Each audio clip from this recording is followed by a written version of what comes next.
You're in the trenches with Dave Lapham, presented by First Star Logistics.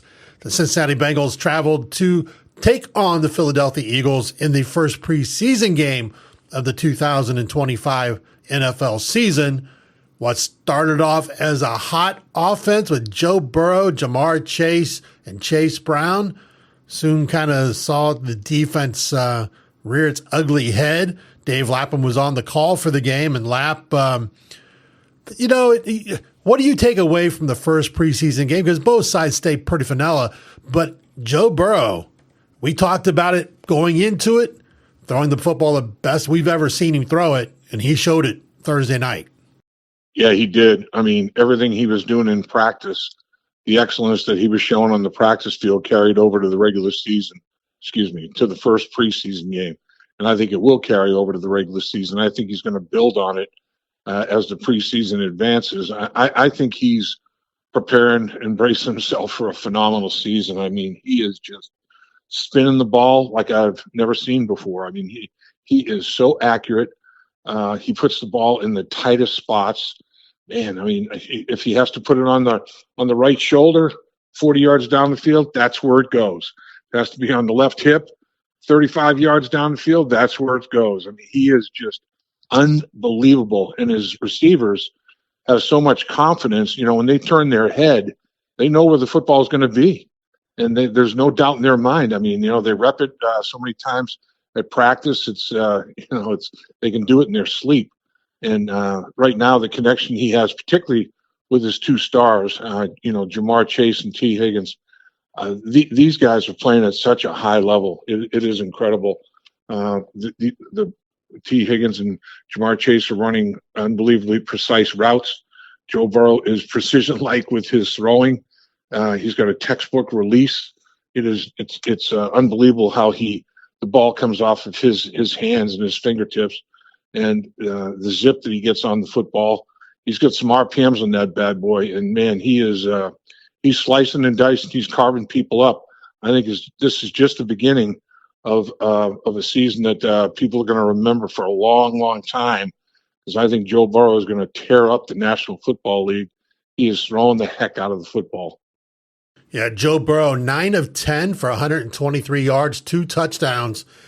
But we saw struggles when the second team came in. Jake Browning was 6 of 14 for 62 yards, an interception. Desmond Ridder, 7 of 16, 91 yards and a touchdown. And Ridder didn't look too bad. He actually felt comfortable, but he was off. He wasn't on as sharp as what.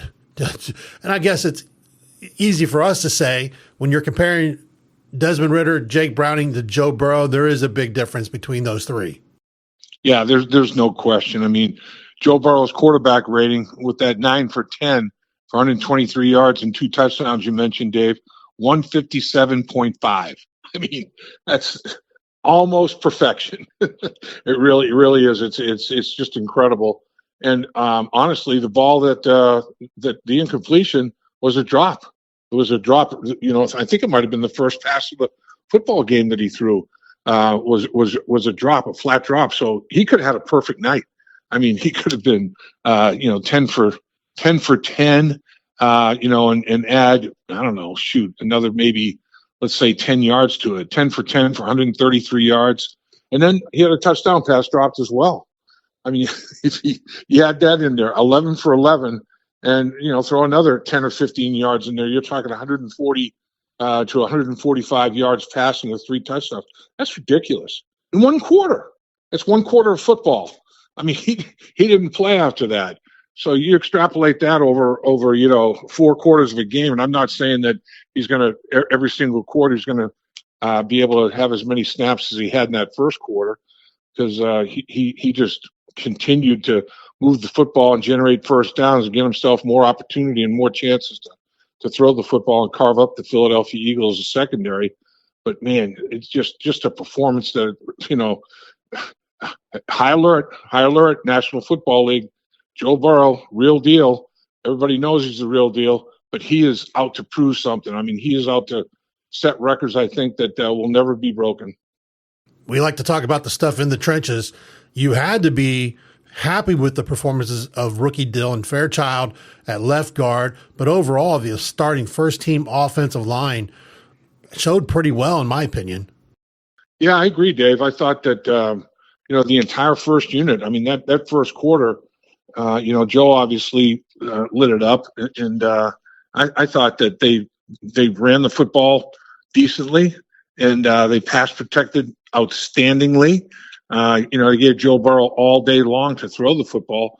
Joe was never really under duress. He got hit one time, and that was a mistake. There was an error up there from a protection standpoint. Had a free runner, downhill linebacker blitz that got free. That should never happen. You should not have a free runner right up the gut from the linebacker position and take a hit on your quarterback.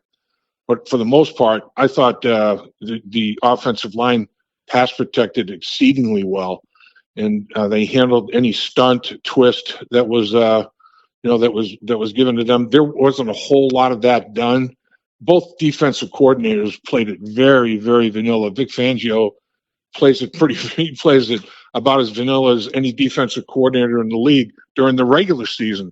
So here in the preseason, I mean, it was like, I don't know what the word to be more simple than vanilla, but man, it was elementary, rudimentary, whatever it was.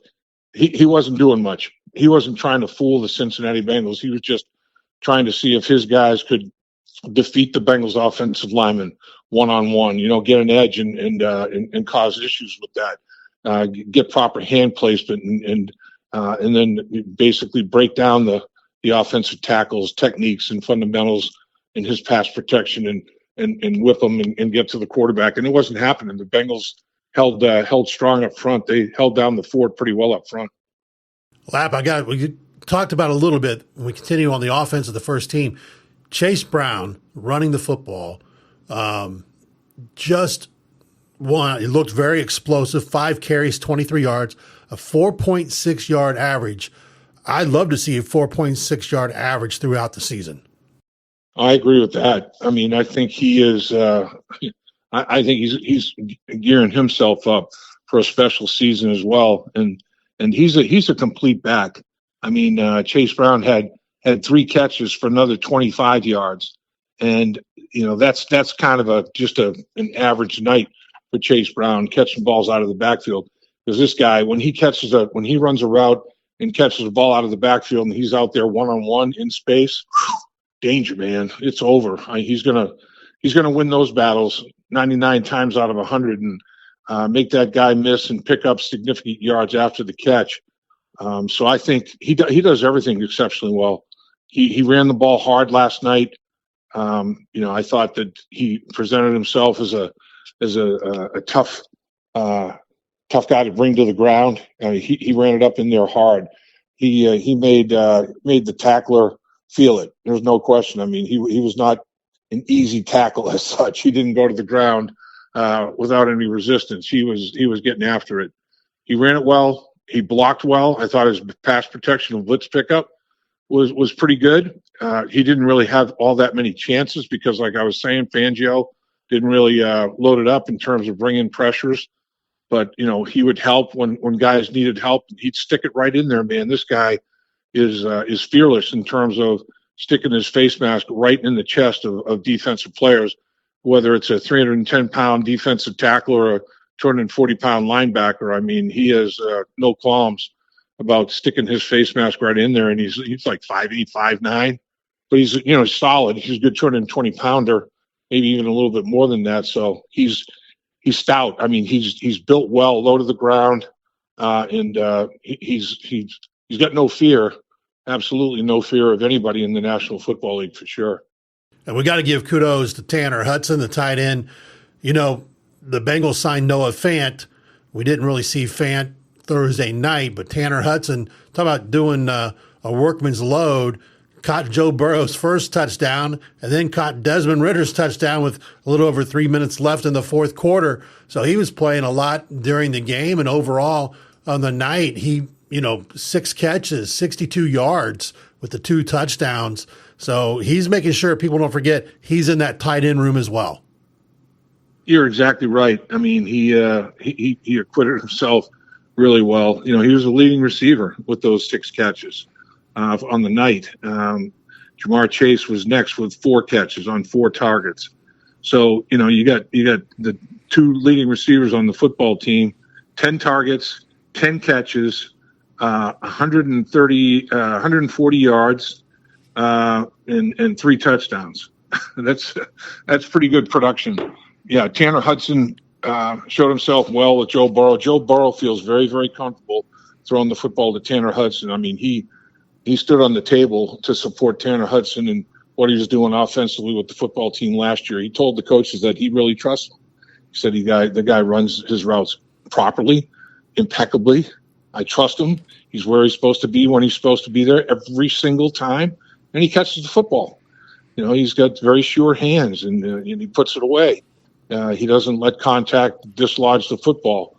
So when your quarterback has that much confidence in you and wants to get you the football, that's a good thing.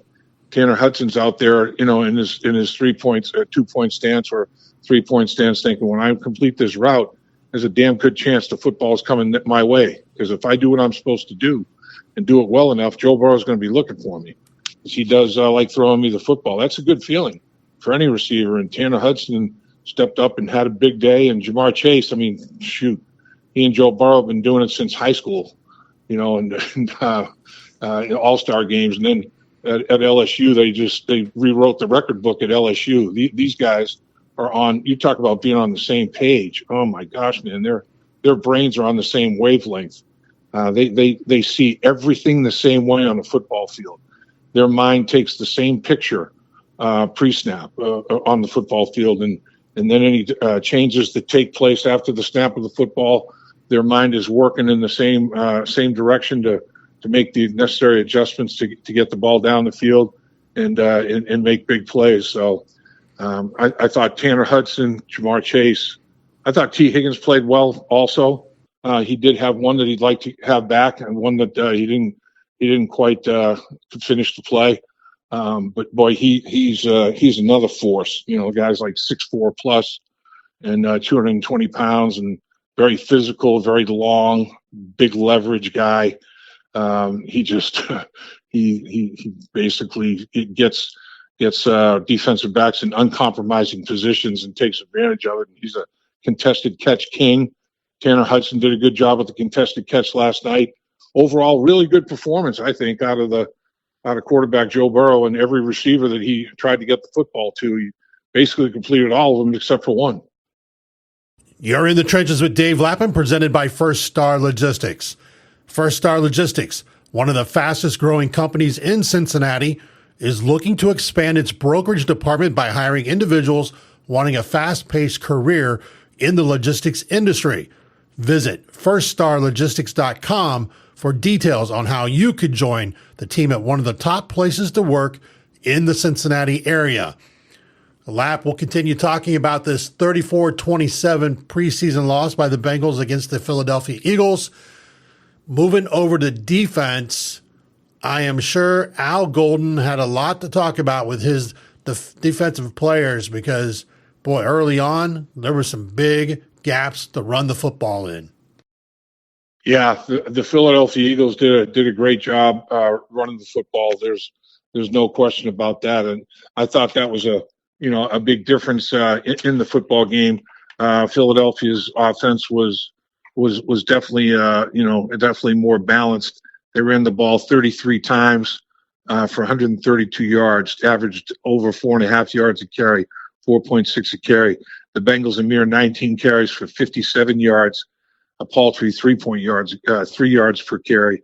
So it's the Eagles had about a yard and a half advantage on a performance basis and average yards per carry consistency basis, and they ran the football 14 more times than the Bengals did. So from a play selection and an execution standpoint, they definitely proved themselves to be more balanced. And I thought you're right that in the beginning of the football game, they kind of set the tone that way. I mean, Joe Burrow goes right down the football field and scores, and Philadelphia comes back and they came right back to tie the football game, and a lot of the yardage. It was very balanced. I mean, they got a lot of yards on the ground. They did a great job of moving people to the line of scrimmage, coming off the football, knocking the Cincinnati Bengals off their spots, and getting some knockback and getting to the linebackers and covering those guys up and finishing blocks, and the running backs in turn, and they're like, okay, well, if you guys are going to do this and move people and finish people, I'm certainly going to finish my run. I'm going to lower my shoulders and get my helmet in their chest and try to knock them back and finish runs as well. And they did a good job, I think, as an offense, finishing plays in the running game at the line of scrimmage and in the backfield. Lap, what were your thoughts of the rookies when we start looking at Demetrius Knight? We look at the number 1 pick, Shamar Stewart, and then you look at a Barrett Carter. Yeah, I mean, I think at the linebacker position, I thought that the young guys were solid. I'm not going to say that they stunk, because I don't think they did. I thought that they worked hard. They tried to make as many plays as they possibly could. Did they make enough plays? No. So for that reason, I'm not going to say that they were superior either. I'm just going to say it was a solid effort, a workmanlike effort. They did everything they could. They did get there was some exposure there, but that's going to happen, particularly in your first game in the National Football League. And the Philadelphia Eagles are pretty good. I mean, they didn't play their number ones, but they've got depth, man. They've got a lot of good players in their offensive and defensive line. And I thought, even though they didn't play any of their starters, I still thought that they controlled the tempo and the flow of the football game at the line of scrimmage on both sides of it. So, I thought the linebackers hung in there as well as they possibly could. I thought Shamar Stewart flashed. I thought he made some plays where, he jumped off the screen. He can do that. He's a big body guy, 6'5 plus, 280 plus, that can has real good quickness, real good change of direction. He can put his foot in the ground and move in the opposite direction of where he started his movement during the course of the play. I mean, he is very, very talented. He can get his pad level down, bend at those hips very well. He's got flexibility there. He's got strong hands. He's got long arms. He can control, offensive linemen coming at him right off the football at the line of scrimmage. There's really nothing this guy can't do. So, is he a finished product? No.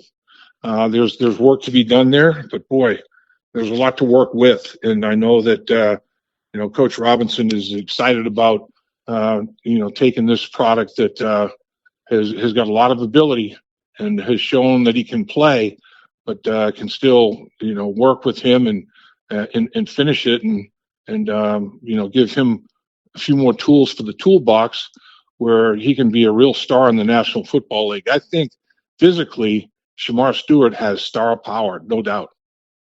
We've got to talk special teams because as I posted on Twitter, if you want to make an NFL roster and you're not a Joe Burrow, Jamar Chase, T. Higgins, you got to do it on special teams.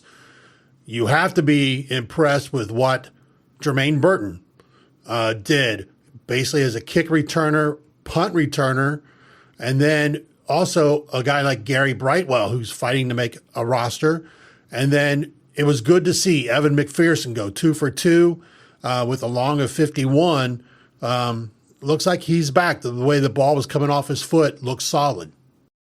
Yeah, I mean, I think there were some individual performances that were very bright. Like you said, Ryan Rico just had a strong night, averaged over 45 yards per punt. His net of 33 is probably not what he would like to have had with a 45-yard average. He'd like to maybe be a little bit higher, a little bit up in the upper 30s, a little bit more than the lower 30s. Two inside the 20 that were down inside the 20, no touchbacks. So he was a big factor in determining field position, positive field position for the Bengals. When they did punt the football, he had a long punt of 54 yards on the night. Jamar Burton had a 32-yard punt return, which was extraordinary. He flashed on that one and he showed his ability to make people miss and run hard and get after it in terms of getting positive yards for the offense, minimizing the number of yards that they got to generate to score points. The Bengals averaged 24 yards per punt return. They only had 2 of them. Burton goes for 32 and Williams goes for 16. So they had a good night returning the football from a punt return standpoint. Brightwell had a 31-yard kickoff return. Williams had averaged 31 yards on his kickoff returns. He had a 35-yard long, and Brightwell averaged 31 on 3 returns. Williams averaged 26.5 on 2. So as a team, they averaged almost 27 yards kick return on 7 returns. So I think the return teams for Darren Simmons, kickoff and punt return, I thought that they've showed themselves well. I thought that they did what they needed to do to help the Cincinnati Bengals offense and defense, to try to win the hidden yards battle. They were strong in that area. Philadelphia did a pretty good job themselves, though, of handling the return game. They averaged over 15 yards per punt return. Smith had a 46-yarder. His only return went for almost half a football field, and they averaged 23.8 on their kickoff returns.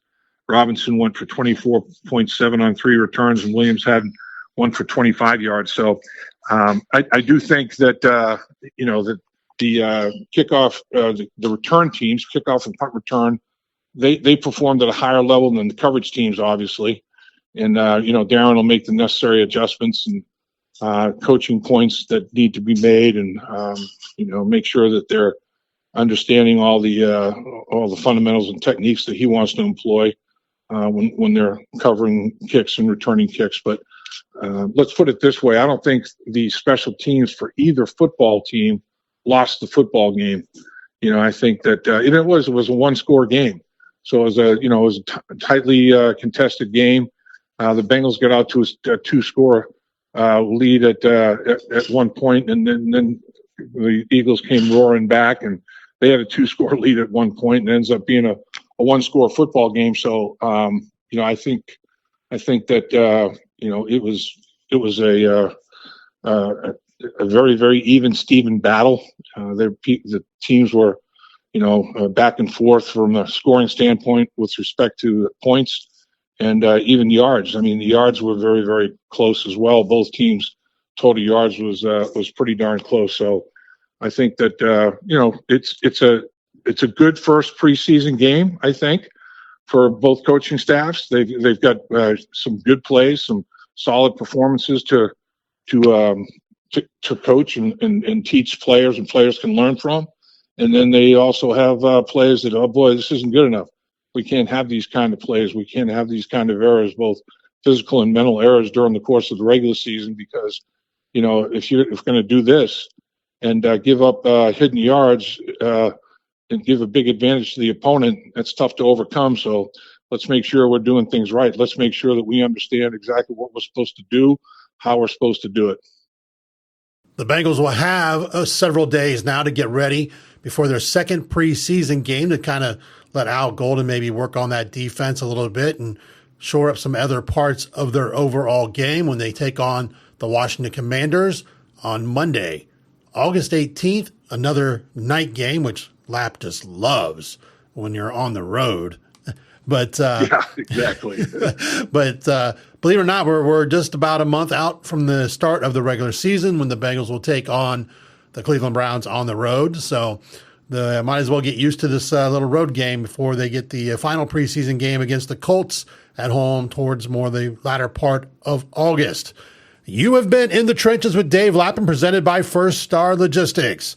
First Star Logistics is one of the fastest growing companies in Cincinnati, and they are looking to expand their brokerage department by hiring individuals wanting a fast-paced career in the logistics industry. Visit firststarlogistics.com for details on how you could join the team at one of the top places to work in the Cincinnati area. Lap, I always appreciate you taking the time. We look forward to catching up this coming week as the Cincinnati Bengals continue prep work for the 2025 NFL season. And as always, please hit that subscribe button, like what we do, share it to other Bengals fans that may not know what Dave Lapham has been doing with First Star Logistics over the last going on 5 seasons now. And to all Bengals fans, hooday. Hooday. And Dave, real quick, I just want to give you kudos and plaudits, because you talked about I like what you do. I like what you do for me. I like what you do for First Star Logistics. Like you said, we've been together for 5 years, and nobody does it better than you, Dave. I mean, like we're doing now at these training camp reports. We've podcasted together for 5 years. We try to get as much good content out there as we possibly can for Bengals Nation.